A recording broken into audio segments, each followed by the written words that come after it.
There are some people in this world who seem to be born under a spotlight. Everyone notices them. Everyone remembers their name. And then there are people like who spent most of her life feeling like she was made of glass. People looked right through her. They forgot she was even in the room. This is her story, and trust me, you need to hear it until the very end. Grew up in a tiny apartment above her grandmother's bakery in one of those neighborhoods that never made it onto any tourist map. The streets were narrow, the buildings were old, and most people who lived there had given up on big dreams a long time ago. Her mother worked 2 jobs just to keep food on the table. She left before sunrise and came home long after the streetlights had flickered on. Barely saw her during the week. When she did, her mother's eyes were always tired, carrying a kind of exhaustion that sleep alone could never fix. Her father had left when she was 3 years old, had no memory of him, just a single photograph her grandmother kept in a drawer, showing a young man with a shy smile standing next to a woman who looked a lot happier than had ever seen her mother look. She asked about him once when she was 7. Her grandmother just shook her head and said some people are not strong enough to stay. That was the last time ever brought it up. School was no different from home, was the quiet kid who sat in the back row. She never raised her hand, she never caused trouble. She turned in her homework on time and got grades that were exactly in the middle, not good enough to praise, not bad enough to worry about. Her teachers barely knew her name. At parent-teacher conferences, they would flip through their notes and say things like, "Is a nice girl, very quiet, no problems." That was it. That was all anyone ever had to say about her. The other kids did not bully her. That would have required them to notice her in the first place. She ate lunch alone most days, sitting on a bench near the back of the schoolyard, watching the other children laugh and chase each other around.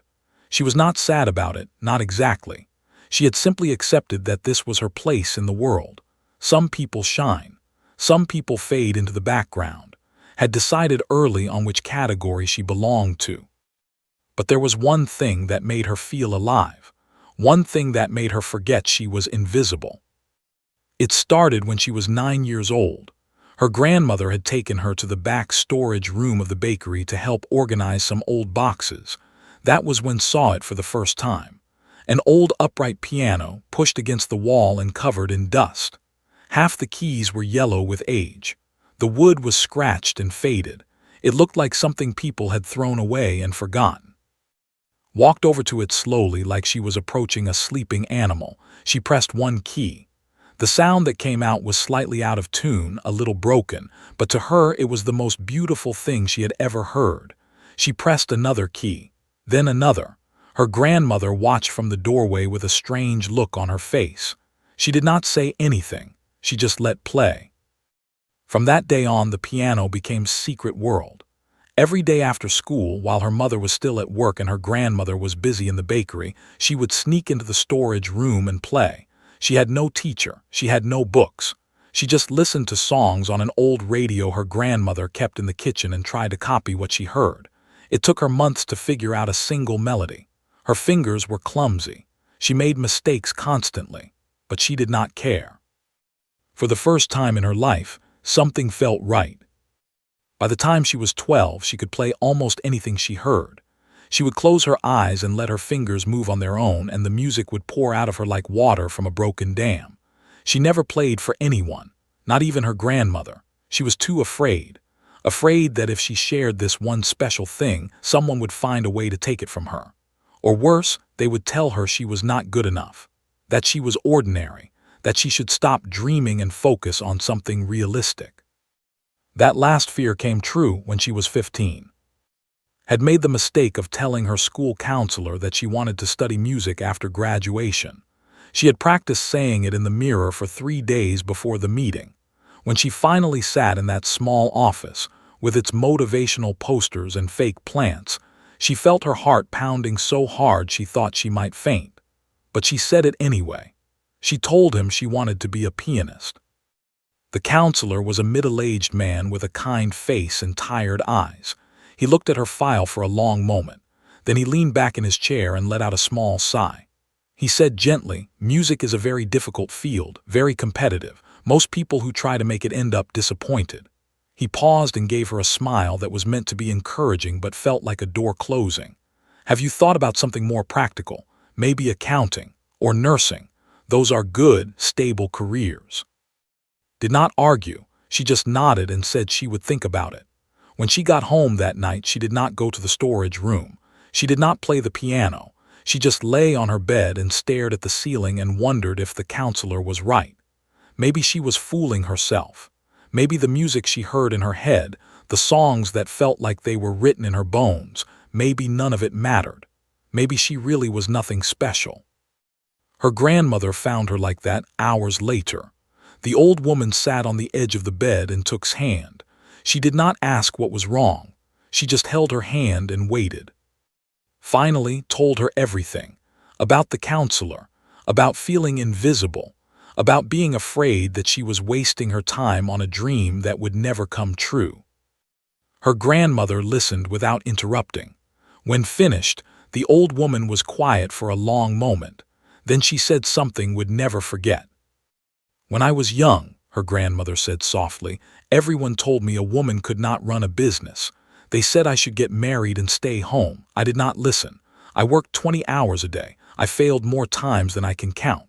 And now, 50 years later, I still wake up every morning and bake bread with my own hands. She squeezed hand. The world will always tell you what you cannot do. That is the world's job. Your job is to prove it wrong. That night went back to the storage room. She sat at the old piano with its broken keys and faded wood, and she played until her fingers ached. She did not know what the future held. She did not know if she would ever be good enough. But for the first time, she made a decision. She was going to try anyway. She was going to play her music, even if no one was listening. And somewhere deep inside, in a place she did not fully understand yet, a fire had started to burn. 5 years passed. 5 years of early mornings and late nights. 5 years of working part-time at the bakery while spending every free moment at that old piano. Had grown up, but her circumstances had not changed much. She still lived in that small apartment. She still wore clothes from the second-hand shop down the street. And she still played music that no one ever heard. But something inside her had changed. That small fire her grandmother had sparked all those years ago had grown into something stronger. Something that refused to go out, no matter how many times the world tried to blow it away. During those 5 years, taught herself everything she could about piano. She watched thousands of hours of videos online. She borrowed books from the library until the librarian knew her by name. She studied the great composers, learning their stories, understanding their pain and joy through every note they had written. She could not afford lessons, so she became her own teacher. She recorded herself playing on an old phone and listened back, cringing at every mistake, then playing the same passage 100 times until it sounded right. Her grandmother passed away during the 3rd year. It was sudden. A heart attack in the middle of the night found her the next morning, lying peacefully in her bed, as if she had simply decided it was time to rest. The funeral was small. Just her mother and a few neighbors who remembered the old woman's kindness. After everyone left, sat alone in the storage room and played the piano until her tears dried up. She thought about quitting after that. What was the point? Her grandmother had been the only person who believed in her, the only person who ever told her that her dreams mattered. Without her, felt more invisible than ever. But then she remembered her grandmother's words. The world will always tell you what you cannot do. Your job is to prove it wrong. So she kept playing. And then one ordinary afternoon, everything changed. Was scrolling through her phone during her lunch break at the bakery when she saw an announcement that made her heart stop. The National Conservatory of Music, one of the most prestigious music schools in the country, was holding open auditions. They were looking for exceptional talent.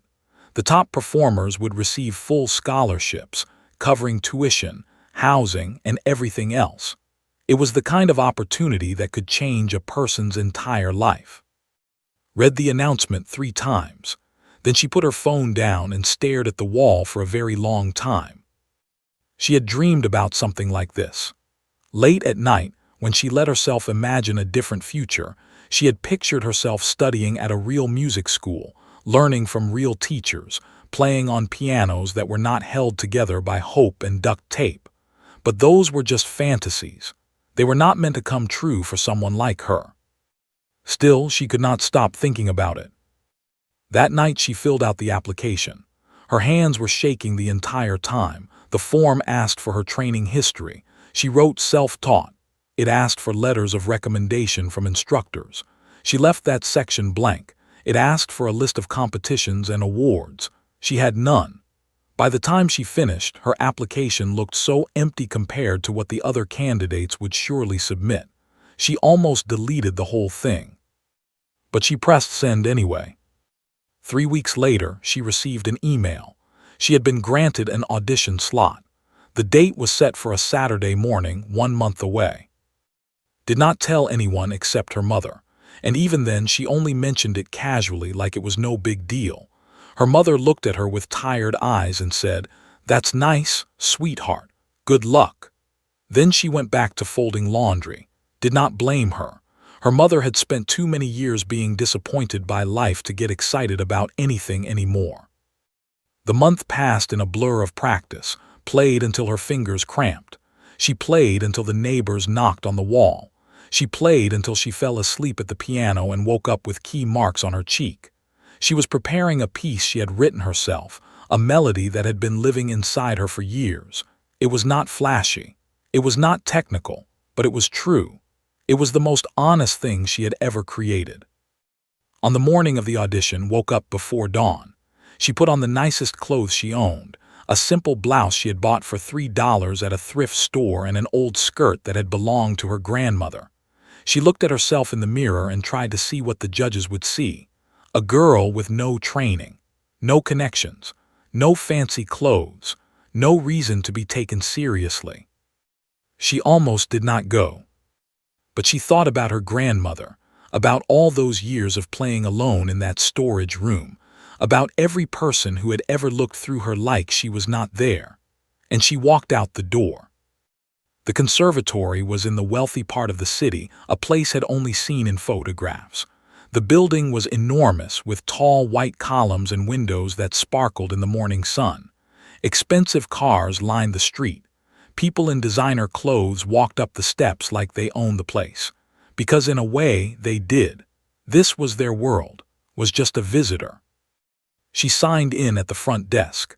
The woman behind the counter looked at her application and raised an eyebrow. "Self-taught?" she asked, her voice dripping with something that might have been pity or might have been amusement. "No instructor references at all." Shook her head. The woman gave her a look that said everything without saying anything. Then she handed a number. "You're the last slot of the day, 5 o'clock. Wait in the main hall until you're called." The last slot. Knew what that meant. The judges would be exhausted by then. They would have already seen dozens of polished, trained musicians. They would be ready to go home. The last slot was where they put the people they did not expect much from, the afterthoughts, the charity cases. She found a seat in the corner of the main hall and waited. The hours crawled by. She watched the other candidates come and go. They arrived with expensive instrument cases and thick folders full of sheet music. They chatted with each other about their teachers, their competitions, their summer programs in Europe. They spoke a language did not know, a language of privilege and opportunity that she had never been taught. Some of them glanced at her and quickly looked away. One group whispered to each other and laughed softly. Heard one of them say, "They always let a few hopeless ones through. Makes the school look inclusive." She pretended not to hear. She sat very still and stared at her hands and told herself that it did not matter what they thought. It only mattered what she played. By the time 5 o'clock came, the hall was almost empty. Most of the candidates had finished and left. The ones who remained looked confident, already talking about which scholarships they expected to receive. A staff member appeared at the door and called her number. Stood up. Her legs felt like they were made of water. Her heart was beating so fast she could hear it in her ears. She walked down a long hallway, her grandmother's old skirt swishing against her knees with every step. The audition room was at the end of the hall. The door was heavy and dark. She could hear muffled voices on the other side. This was it, everything she had worked for. Every late night, every sore finger, every moment of doubt and fear and stubborn hope. It all came down to this. Took a deep breath. And she opened the door. The audition room was bigger than had imagined. It had high ceilings with golden chandeliers that sparkled like something out of a movie. The walls were lined with dark wooden panels, and portraits of famous musicians stared down from every direction. These were legends, people who had changed the world with their music, people who had studied at this very conservatory decades ago, felt their eyes on her, judging her, wondering what someone like her was doing in a place like this. At the far end of the room, there was a long table where 5 judges sat in a row. They looked tired, more than tired, actually. They looked like people who had been sitting in the same chairs for 10 hours and had stopped caring about anything a long time ago. Papers were scattered in front of them. Coffee cups sat half empty. One of the judges, an older man with gray hair and thick glasses, was rubbing his eyes like he was fighting to stay awake. Another judge, a woman with silver jewelry and a stern face, was whispering something to the person next to her. They both glanced at and then looked away. But it was the piano that stole breath. It sat in the center of the room like a king on a throne. A grand piano, jet black, polished so perfectly that she could see the chandeliers reflected on its surface. Had read about these pianos in books. She had watched videos of famous pianists playing them, but she had never seen one in person. She had never touched one. The piano she had learned on was old and broken and out of tune. This instrument probably cost more than her entire apartment building. For a moment she just stood there, frozen. The distance between the door and the piano felt like 1,000 miles. Her feet did not want to move. Her hands had gone cold. She could hear her own heartbeat echoing in her skull, loud and fast and terrified. One of the judges cleared his throat. "Candidate number 47, he said in a flat voice, reading from a paper. "You may approach the piano." Forced herself to walk. Each step felt heavy, like she was moving through water. She kept her eyes on the piano, afraid that if she looked at the judges, she would lose whatever courage she had left. The floor beneath her was made of marble, and her worn shoes made soft sounds that seemed too loud in the silence. When she reached the piano, she stopped. Up close, it was even more beautiful. The keys were perfect, white and black, gleaming under the lights. She reached out and touched one gently, just to make sure it was real. The key moved under her finger with a smoothness she had never felt before. It was like the difference between driving an old bicycle and sitting in a luxury car. She sat down on the bench. The seat was cushioned and comfortable, nothing like the hard wooden stool she used at home. She adjusted her position, placed her feet near the pedals, and rested her hands in her lap. Her fingers were trembling. She pressed them together, trying to make them stop. The head judge, the gray-haired man with glasses, let out a small sigh. "Name?" he asked, even though he had her file right in front of him. She said. Her voice came out quieter than she wanted. He flipped through a few pages. "It says here you are self-taught, no formal training, no instructor references." He looked up at her, and there was something in his eyes that was not unkind but was not hopeful either. "Is that correct?" "Yes," said. One of the other judges muttered something under his breath. Did not catch the words, but she heard the tone, dismissive, unimpressed. The woman with the silver jewelry leaned forward. "And what piece have you prepared for us today?" Swallowed. "It is an original composition, something I wrote myself." There was a pause. The judges exchanged glances. Original compositions were risky. Most candidates played pieces by famous composers, works that had been performed thousands of times, pieces that allowed judges to compare technique and interpretation easily. Playing something original meant there was no standard to measure against. It meant was betting everything on her own music, her own ideas, her own heart. The woman raised an eyebrow. An original piece, she repeated. Interesting. But her voice did not sound interested. It sounded like she was already writing off in her head. The head judge nodded slowly. Very well, whenever you are ready. Whenever you are ready. Those 4 words hung in the air like a challenge. Looked down at the keys. Her hands were still shaking. She thought about all the hours she had spent in that storage room, playing on a piano that was falling apart. She thought about her grandmother, who had worked 20-hour days to build something from nothing. She thought about her mother, who had sacrificed so much and never complained. She thought about every person who had looked through her, every voice that had told her she was ordinary, every moment she had spent feeling invisible. And then she thought about why she was here. Not for fame, not for money, not even for the scholarship, though that would change her life. She was here because music was the only language she had ever truly spoken. It was the only way she knew how to say the things that words could not capture. The loneliness, the hope, the quiet, stubborn belief that maybe, just maybe, she had something worth sharing. She closed her eyes. The room fell away. The judges fell away. The chandeliers and the portraits and the marble floors, all of it disappeared.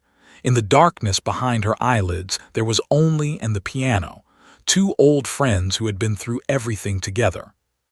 She thought about the piece she was about to play.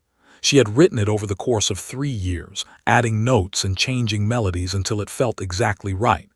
It did not have a name. She had never been able to find words that fit. It was simply the song of her life. Every joy and every sorrow, every dream and every disappointment. Every night she had cried alone, and every morning she had chosen to keep going. She took a deep breath, then another. She let the air fill her lungs and calm the storm inside her chest. Her hands stopped shaking. Her mind stopped racing. There was only this moment, this breath, this piano. The judges were waiting. She could feel their impatience, their low expectations, their readiness to move on with their lives. They had seen 46 candidates today, trained musicians from wealthy families with impressive resumes. What could this girl, this nobody from a forgotten neighborhood, possibly offer them? Opened her eyes. She looked at the keys one more time. They gleamed under the lights, waiting for her touch. She had played on broken keys her whole life. She had made music out of nothing.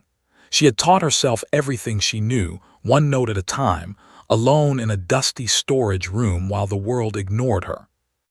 Now, for the first time, she had a real instrument, a perfect instrument, and a room full of people who were about to hear what she could do.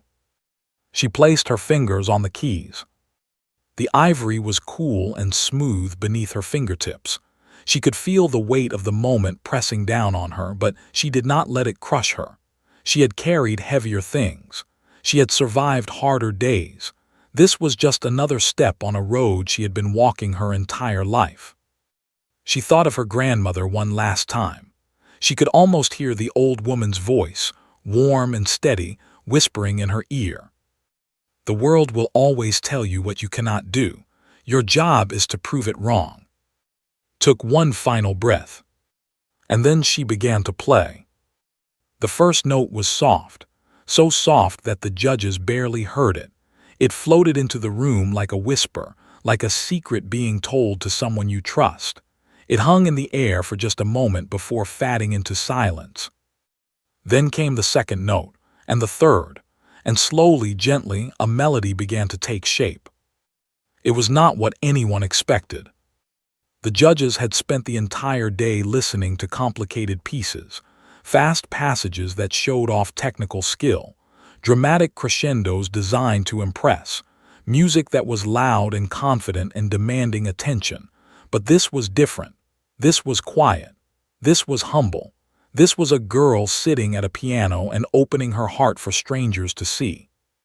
The gray-haired judge, who had been rubbing his tired eyes just moments before, slowly lowered his hands. He stared at the young woman at the piano with a look of confusion on his face. This was not what he had prepared himself for. He had expected another forgettable performance, another candidate to politely dismiss, another file to stamp with a rejection. But something about these notes made him lean forward in his chair. The woman with the silver jewelry had been checking her watch when started playing. Now her hand froze in midair. She tilted her head slightly, like a dog hearing a sound it cannot identify. The melody was simple, almost childlike in places, but there was something underneath it, something deeper, something that pulled at emotions she had buried a long time ago. One of the younger judges, a man who had been scrolling through his phone beneath the table, quietly put the device away. He did not even realize he was doing it. His eyes moved to the piano, to the girl with the second-hand blouse and the old skirt, and he forgot about everything else. Played with her eyes closed. She was not in the audition room anymore.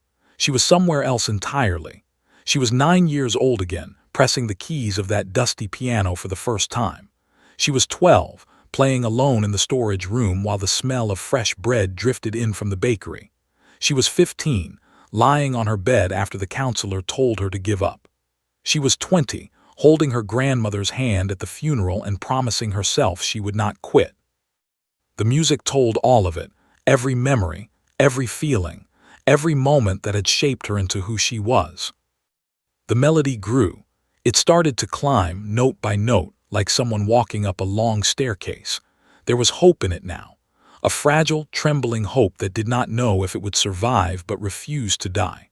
The kind of hope that gets you out of bed on the days when everything feels impossible. The kind that makes you try one more time even when you have failed 1,000 times before. The head judge felt something strange happening in his chest. He had been doing this job for 32 years. He had heard thousands of performances. He had discovered some of the greatest talents in the country, and somewhere along the way, he had stopped being moved by music. It had become a job, a checklist of technical skills to evaluate. He had forgotten what it felt like to truly listen. But now, sitting in this room at the end of a very long day, watching this unknown girl play a piece no one had ever heard before, he remembered. He remembered why he had fallen in love with music in the first place. The woman with the silver jewelry was crying. She did not even notice at first. A single tear rolled down her cheek and landed on the papers in front of her. She quickly wiped her face, embarrassed, and looked around to see if anyone had seen. But the other judges were too focused on the piano to notice anything else. The melody shifted again. It became heavier, sadder. This was the part of the song that spoke of loss, of lonely nights and empty rooms, of watching someone you love slip away and not being able to stop it. Thought of her grandmother's face, peaceful in death, and her fingers pressed deeper into the keys. The notes ached. They mourned. They said all the things had never been able to say out loud. The room was completely silent except for the music. No one moved. No one breathed. It was as if the whole world had paused to listen. And then something extraordinary happened. The sadness in the music did not stay. It began to transform. Slowly, gently, like the first light of dawn after a long night, the melody started to rise again. It gathered strength. It found its footing. The notes became brighter, fuller, more confident. This was not the fragile hope from before. This was something stronger. This was someone who had walked through fire and come out the other side. Someone who had been told they were nothing and had decided to become something anyway. His fingers moved across the keys with a speed and precision that seemed impossible for someone without formal training. But it was not just technique. It was feeling. Every note was alive. Every chord had a purpose. The music breathed and moved and told a story that needed no words. The judges had stopped taking notes. They had stopped thinking about scores and evaluations and scholarship quotas. They were just listening, really listening, for the first time in years. The piece reached its climax. A cascade of notes poured out of the piano like a waterfall of sound.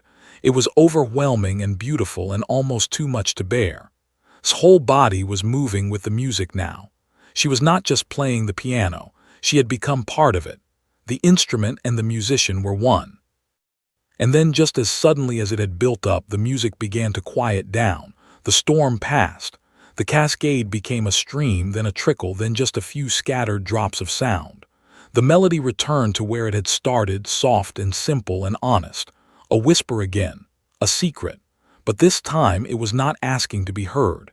It was saying goodbye. Played the final notes with her eyes still closed. Her fingers pressed the last chord and held it there, letting it ring through the room until it faded into nothing. Then there was silence. Complete and total silence. Opened her eyes. For a moment she did not know where she was. The music had taken her so far away that coming back felt like waking from a dream.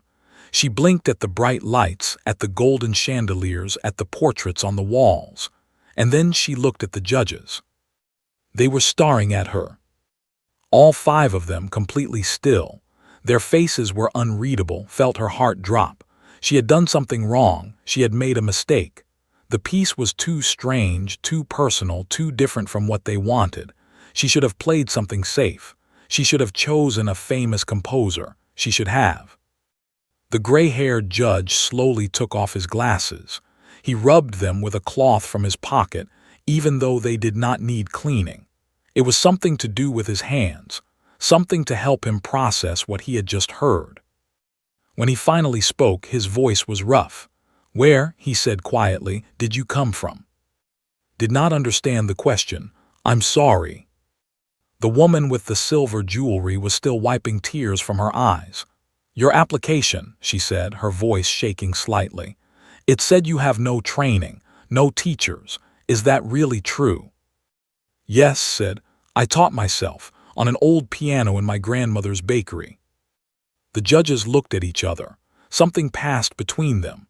A silent conversation that could not read.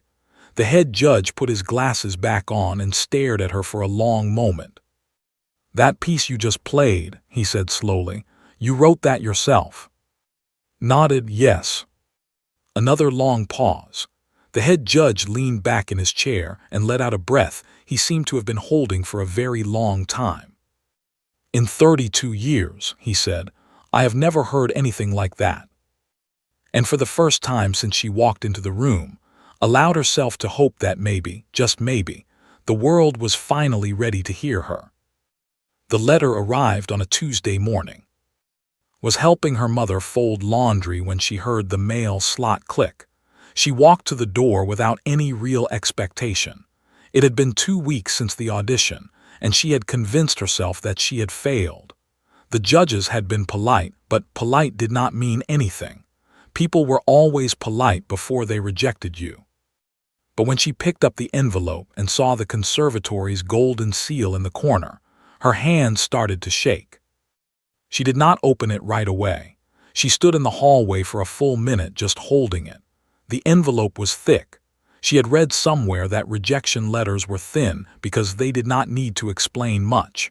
Acceptance letters were thick because they came with forms and instructions and next steps. But maybe that was just a myth.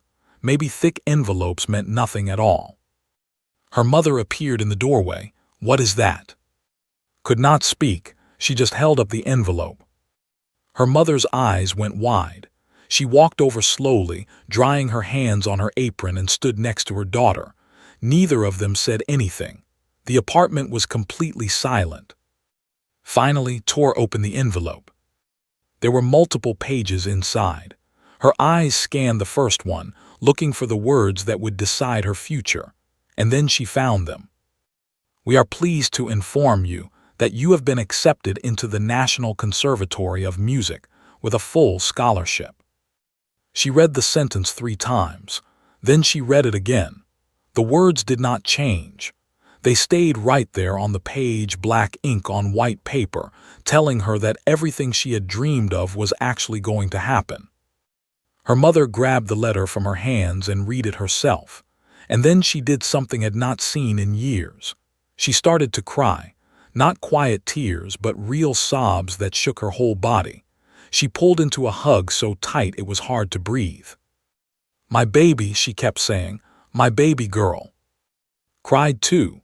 She cried for all the years of doubt and loneliness. She cried for her grandmother, who should have been there to see this moment. She cried because for the first time in her life, She felt like someone had finally heard her. But the letter was just the beginning. When arrived at the conservatory that fall, she discovered that her audition had become something of a legend among the faculty. The judges had talked, word had spread. People called her the girl who made the head judge cry, even though he insisted publicly that he had simply had something in his eye. Her story was too good not to share. A self-taught pianist from a poor neighborhood, no formal training, no connections, just raw talent and a heart full of music. The first year was harder than anything had ever experienced. She was surrounded by students who had been taking lessons since they were 4 years old. They could sight-read complicated pieces in seconds. They understood music theory that had never even heard of. There were days when she felt like a fraud, like she did not belong, like someone would eventually realize they had made a mistake and send her home. But she did not give up. She never gave up. She stayed late in the practice rooms. She asked questions even when they made her feel stupid. She learned everything she could from everyone who was willing to teach her, and slowly, piece by piece, she started to catch up. By her 3rd year, she was not just keeping up with her classmates. She was surpassing them. Her professors said she had something that could not be taught, a gift for translating emotion into sound, a way of playing that went straight to the heart. Her graduation recital was standing room only. People came from all over the country to hear her play. Critics and talent scouts and music lovers who had heard whispers about this extraordinary young pianist. When she finished her final piece, the same original composition she had played at her audition 5 years earlier, the audience sat in silence for 10 full seconds before exploding into applause. The offers started coming in after that. Concert halls, recording contracts, opportunities that would have seemed impossible just a few years ago, could have disappeared into that world of fame and success. She could have left her old life behind and never looked back. But she did not. 3 years after graduation, did something that surprised everyone in the music industry. She took a large portion of her earnings and started a free music program in her old neighborhood. She found a small building just a few blocks from her grandmother's bakery. She filled it with donated instruments, second-hand pianos that she personally tuned and repaired, and chairs for children who had nowhere else to go after school. She called it the listening room. Every Saturday she taught there herself. Kids from families just like hers, kids who had been told they were nothing special, kids who had never touched a piano before. She watched their faces light up when they played their first notes, and she remembered exactly how that felt. She told them the same thing her grandmother had told her. The world will always tell you what you cannot do. Your job is to prove it wrong. The program grew. Other musicians volunteered their time. Donations came in from people who had heard story and wanted to help. Within 5 years, the listening room had expanded to 3 locations and had taught over 2,000 children. Some of those children went on to study music professionally. Some of them became doctors and teachers and engineers who simply loved playing piano in their free time. It did not matter, too. What mattered was that they knew someone believed in them. What mattered was that they never felt invisible. On the night of her first solo concert in Vienna, one of the most prestigious concert halls in the world, a journalist asked what had driven her to keep going during all those years of struggle. She thought about the question for a long moment. She thought about the dusty piano in the storage room, about her grandmother's hands covered in flour, about her mother's tired eyes and quiet love, about the counselor who told her to be realistic, about the candidates who had laughed at her before the audition, about the judges who had expected nothing and received everything. "Someone once told me I was ordinary," she finally said. "I believed them for a long time. Then I realized something. The people who change the world are often the ones no one saw coming." That night she walked onto the stage in front of 2,000 people. The concert hall was breathtaking.